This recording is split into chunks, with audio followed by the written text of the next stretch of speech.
జీవితాన్ని ఆనందంగా గడుపుతున్న జానపదులు సైతం కొన్ని రసవత్తమైన సమస్యలు పంపించారు. మీరు వాటిని రసవత్తంగా పూరించి నేటి భువన సభను రంజింపచేయండి. ఇక ఆంధ్ర భాష మొదలను స్తుతిస్తూ సమస్యలను దట్టు పదాలను పూరించి నేటి భువన సభను రంజింపచేద్దాం.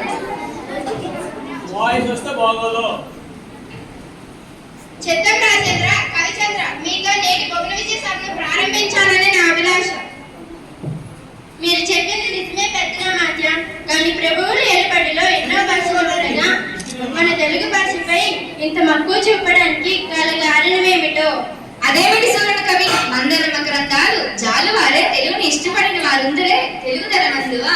తెలుగుదల ఇన్న దేశంబు తెలుగేను, తెలుగు వల్ల ఉండ తెలుగు కొండ, ఎల్ల నృపుల గోలువ నీరు గామె భాషాడి, దేశ భాషలందు తెలుగు లెస్స.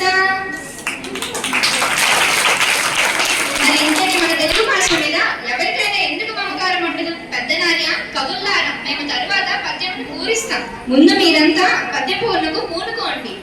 చిత్తం ప్రభు, మీ అభిప్రాయమే శిరోధార్యం. పెద్దనామాత్య, ఈ పద్య పూర్ణకు సమస్య ఇదిగో. అగ్రజానజులేని అనుజాగ్రజులుగా. ఆహాహా, ఏమి సమస్య! అన్నదమ్ములు తమ్ముడు అన్నలయ్యారు. ప్రభు, నా పూరణ ఇదిగో.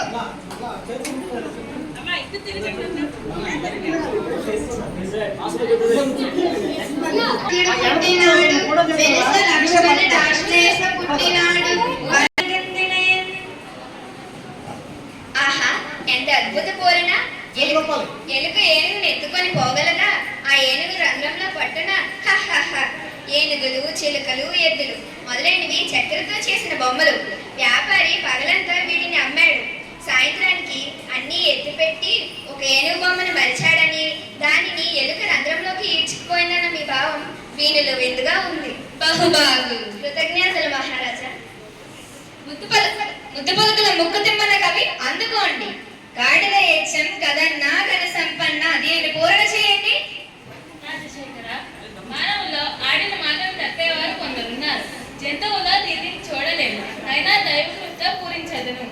ఆడిన మాటలు తప్పిన గాడిద కొడుకును తింటగా విని, అయ్యో వీడా నా కొడుకుని యొక్క గాడిద యక్షం కదన్నా ఘన సంపన్న.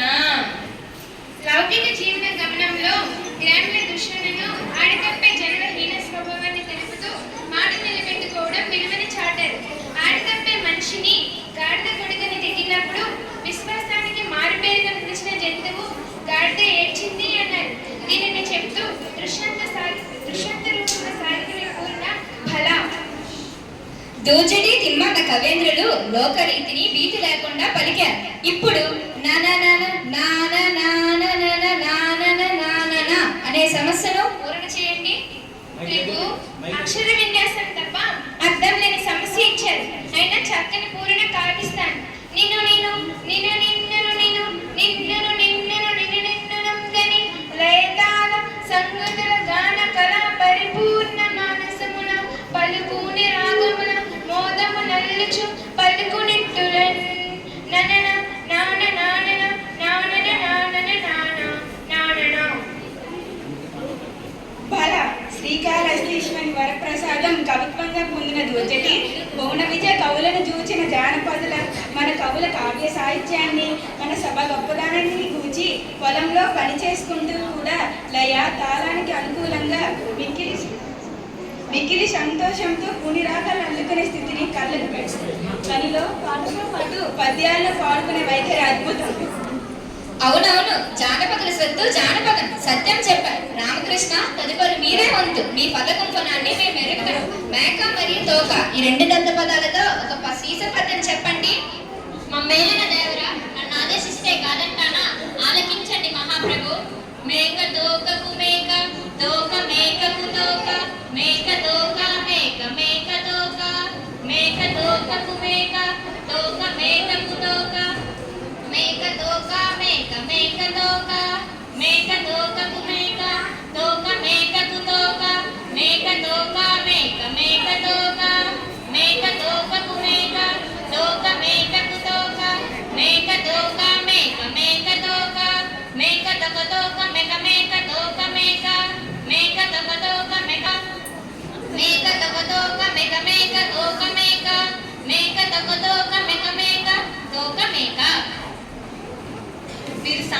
కాదు రామకృష్ణ. ఏమేమి మేకల కాపరి అడవికి మేతకై మేకలు తీసుకుపోతున్నాడా? ఒక మేక ముందర పోతుందా? ఆ మేకకు తోక వెనుక బాగానే ఉంటుంది, మేక వెనుక మరొక తోక ఉంది. ఇలా మేకల మంద పోతున్న తీరును మేక తోక అన్న దత్త పదాలతో చక్కగా చిక్కగా చెప్పారు. శభాష్ రామకృష్ణ కవి, మీ కత్తికి రెండు వైపులా పదినే మరి, అందుకే మీరు వికట కవి అయ్యారు. రామభద్ర, గోలకొండ, మూలగుండ, పూలదండ, కొత్తకొండ ఈ పదాలను ఆధారం చేసుకొని భారతార్థంలో ఒక పద్యం చెప్పండి. రామభద్రుడు నాకు భారతాంతం పూరన్ని ఇచ్చారు, పూరన్ చేసేదను. ఓయి కురురాజ నీ కొడుకుత్త గోలకుండవలి నుండు విను మూలముండదింక ఖండనము గెలిపించు బాండ సుతుల ఉరుమున పూలదండ రే కొత్తకుండ.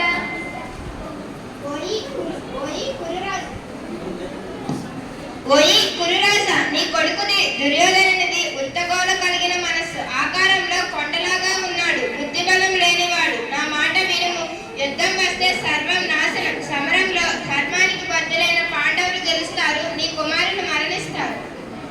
పద్యం బాగుంది రామభద్ర. కొత్తకొండని రేపు వత్తకొండ అన్నారు చూడు, అద్భుతంగా ఉందయ్యా. తరువాత పింగళి సోరణ మారాతి దైవమైన శ్రీహరి దశావతారుల గురించి ఆసువుగా పూరించాలని వేరే ఒకరు పంపారు, ప్రారంభించండి. శ్రీహరి భక్తిని కాయ శ్రీకృష్ణదేవరాయ కోరినట్టే వినిపిస్తారు.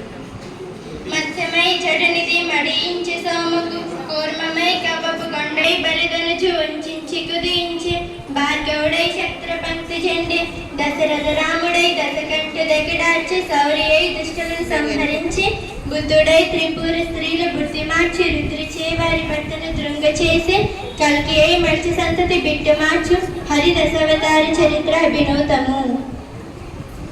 మత్స్యావతారాన సోమకాసును చంపాడు, కూర్మమై మందరిగిరి మోసి పాలసముద్రం చిలకడానికి సాయం అయ్యాడు, వరహర రూపంలో హిరణ్యక్షుని చీడాడు, నృసింహమై హిరణ్యకాశపుని చీల్చాడు, వామనుడై బలిని పాతాళానికి పంపాడు, పరశురాముడై రాజుల దర్బాన్ని కూల్చాడు, శ్రీరాముడై రావణుని వధించాడు, శ్రీకృష్ణుడై దుష్టులను అంతం చేశాడు, బుద్ధుడై పురస్త్రీల బుద్ధిని మార్చి శివుని చేత త్రిపురాసుని చంపించాడు, కల్కిగా నితిహీనులను కూల్చాడు.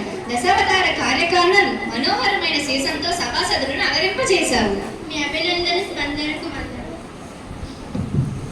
మహాప్రభు, వచ్చే దారిలో ఒక జానపదుడు ఒక సమస్యనిచ్చాడు, మీరు అనుమతిస్తే మీకు ఇస్తాను. తప్పకుండా, సభారంభంలో మీకు మాట ఇచ్చాను కదా, కానివ్వండి, సమస్యను అందివ్వండి. అందుకోండి మహాప్రభు. అందరూ నందరే మరియు నందర నందరే అందరందరే, దీనిని పూరించండి.